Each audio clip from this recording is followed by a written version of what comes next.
For the rides, ang ganap natin for today's video at grabe yung rides natin. Inabot ng 4 na oras papunta pala. Hello, Pack members! Welcome back to Husky Pack TV Vlog! For today's video, hay nako, heto na naman ang mga riding in tandem. Ay, charis lang, hindi pala riding in tandem. Ay naku, isipan nyo nga kami ng pangalan sa aming riding team kasi ito nga for the rides kami ng rides tapos wala naman kaming pangalan. Hindi tuloy kami makapagpagawa ng sticker. Alam nyo ba kasi every time na magra-rides kami may lumalapit sa amin at nangihingi ng sticker wala naman kaming ganun. Anyway, so much for the chika. Ang dami ko na agad nasabi. Basta for today's video ay heto nga po. For the sakay na kami sa kanya-kanyang vroom vroom kasi may ride sa Valerie na naman ang mga first na Valerie. Ay, grabe.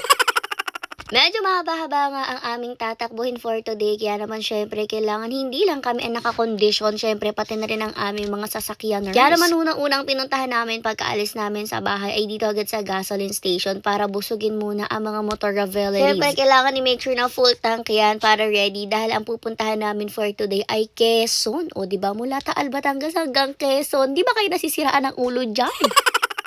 At siguro iniisip nyo, paano ang ating pack members? Wala kayo lahat. Sinong naiwan doon? Huwag kayo mag-alala. May naiwan po sa ating pack members. Hindi naman kami aalis nang wala nag-iintindi sa kanila. Safe na safe ang pack members natin. At ipapakita namin sa inyo kung sino ba yung mga naiiwan sa pack members natin kapag umaalis kami ng ganito. Alam nyo ba kasi itong pag-rides ay parang naging bonding na lang rin talaga ng family namin. Kasi kahit nga po noon pa na wala pa mga big bike, ang mga first na Valerie, for the rides na kami palagi. Actually, kahit mga bata pa po kami, dinadala kami ni mother na motor sa mga bundok. As in, kaming tatlong magkakapatid, nakaangkas kami lahat kay mother. Ganun katindi si mother, guys. Bago ko nga ituloy ang chika, heto nga si Ate Sofia nyo, sinundulang namin siya dito sa may Tawilisan kasi may pinuntahan pa nga siya. Pero alam nyo ba, ready din yan kasi tingnan nyo ang suot niya. O, naka-boots na talaga siya at nakapang riding kinemverlo na. Talagang kulang na lang ng helmet at leather jacket. Nagsuot rin nga kasi talaga siya ng ganyan dahil nga alam niya na aabutan na siya ng oras ng pag-rides namin at hindi naman kami nagkamali. Actually, pauwi pa lang siya dapat niya pero pinababa na namin siya sa jeep at sabi namin ay kikitain na lang nga namin siya kung saan siya bumaba. Ang dami pa kasi talaga nangyari kanina bago pa man matuloy ang rides na ito. Ang original plan nga dapat talaga 7 AM ay nakaalis na kami. Kaya naman talagang 4 o'clock AM pa lang gising na ang mga kuyas natin at nagre-ready na sa paglilinis ng mansion. Maaga rin naman sila nakatapos talaga paglilinis. Around 7 nga ay tapos na sila. Pero ang ending hindi pa kami nakaalis. Dahil syempre nung chinekan ni Kuya Edmar niya yung motor niya na kung may nakita pang sira at ipinaayos pa at ang ending inabot kami ng alas 12 ng tanghali bago pa tuluyang makaalis. O diba bongga, hinapon na kami. Tapos ang pupuntahan pa nga namin dahil sobrang layo niya. Kung di ako nagkakamali ng mga 2.5 hours to 3 hours yung layo niya mula dito kung mumutuloy. Kaya naman agad-agad na rin kami umalis nito at hindi na nga namin naintay si Ate Sofia yung na makarating sa bahay. Pinababa na lang din nga namin siya sa sinasakyan niyang bus habang nasa biyahe siya pa uwi. After 1 hour nga ng pag-rides, eto guys, tumigil na kami sa Gedli kasi bukod sa sobrang ngalay na kami ay kumakalam na rin ang sikmula ng mga first na Pero ang plano nga namin ito, ang bibilhan na lang namin or kakainin namin talaga is yung mga karinderya kasi nga po mas madali yung ganun dahil luto na yung mga pagkain nila. Kung kakain kasi kami sa mga fast food or sa mga resto ay talaga medyo matagal pa and naghahabol kami ng oras para makauwi rin kami agad sa ating pack members. Sa totoo lang ayaw rin kasi nating abutin talaga ng matinding gabi kaya naman ayan talaga humanap kami ng karinderya pero Diyos ko, ang hirap pala magharap ng karinderya dito sa lugar na siguro nga meron dito pero hindi lang namin mahanap dahil hindi naman talaga kami sanay dito or hindi namin tuko yung mga kainan dito. At ang mas nagpahirap pa nga hindi kami makapag-communicate agad sa isa't isa kaya tigil kami mayat maya dyan sa gilid-gilid at hindi rin magkaintindihan dahil mga naka-helmets. Kaya nga ayan, bumaba ako dyan para sigawan silang lahat. Ano ba, sa choking na lang tayo? At nag-agree naman ang lahat. Kaya naman ang ending for the balik kami doon sa nadaanan naming choking.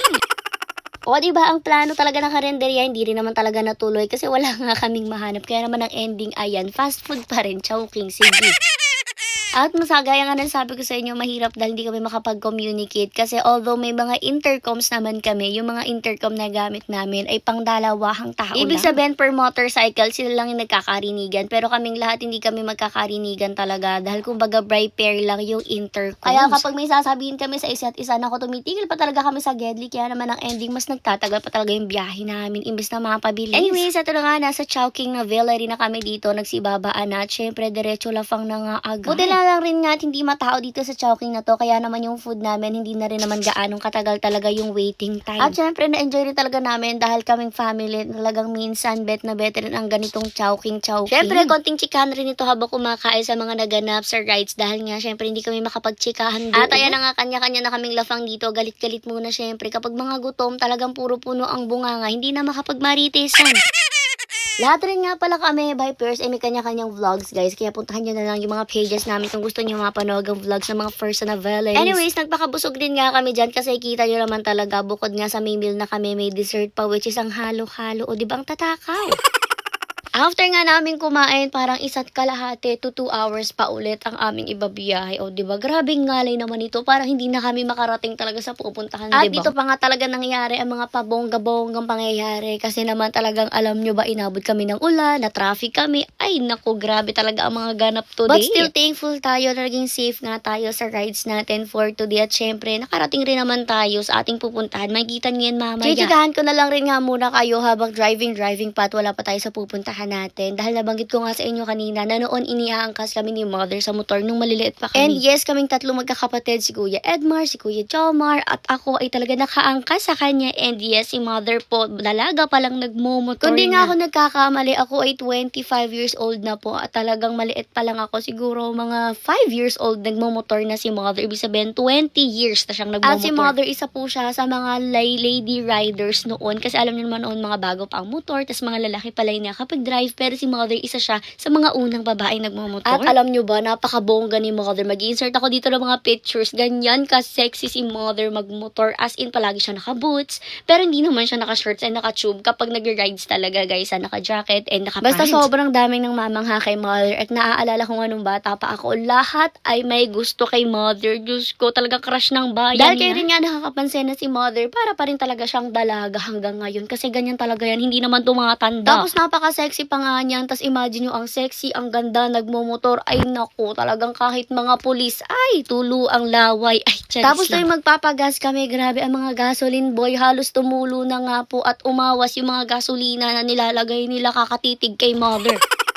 At actually, kahit nga lately lang, nung nag-start kami na lumipat sa apartment, nung nag-start kami na mag-vlog, may motor pa nga nun si mother. Siguro nga mga 5 to 7 years pa lang simula nung tumigil si mother mag-motor dahil nagkaroon na rin nga tayo ng sasakyan, kaya naman sasakyan na lang din talaga in the drive. But still, once in a while, nagtatry naman siyang mag-drive ng motor, pero kung di ako nagkakamali, hindi pa niya natatry na mag-drive ng big bike. At nako, mag-comment kayo sa comment section, guys, pilitin niyo si mother na mag-try na i-drive ang big bike para makita naman natin siyang mag-vroom-vroom ng motor kasi hindi niyo pa nga siya nakikita. Anyways, back to the video. Heto na nga po, talagang nagsiulanan na nito. Kita nyo naman, basang-basa nga po talaga yung kalsada. Nag-stop over pa nga kami dyan kasi nga bukod sa basa na yung mga gamit namin. Naku, talagang putik-putik na rin ang mga likod na mga angkas. Ganyan po kasi talagang nangyayari mostly kapag ganitong klaseng big bike yung sinasakyan. Talagang yung pinakatalsik galing po sa kanyang gulong ay tumatalsik sa nakasakay. Dati nyo nga putik na putik talaga yung likod niya. Pero si mother, hindi naman kasi yung motor nila may tapaludo naman siya. At ayan, kita nyo may cover rin or parang may box sa likod. After na stopover namin, ayan, dito na nga nag-umpisa na talagang manguna na si Tito Bobby dahil kami nga puro dahan-dahan lang kami. At alam nyo ba, after 4 hours dahil sa dami ng stopover namin, finally nakarating na kami sa pupuntahan namin which is dito sa kamay ni Jesus. Abangan nyo na lang ang part 2 nito, guys. O, di ba may pabitin pa.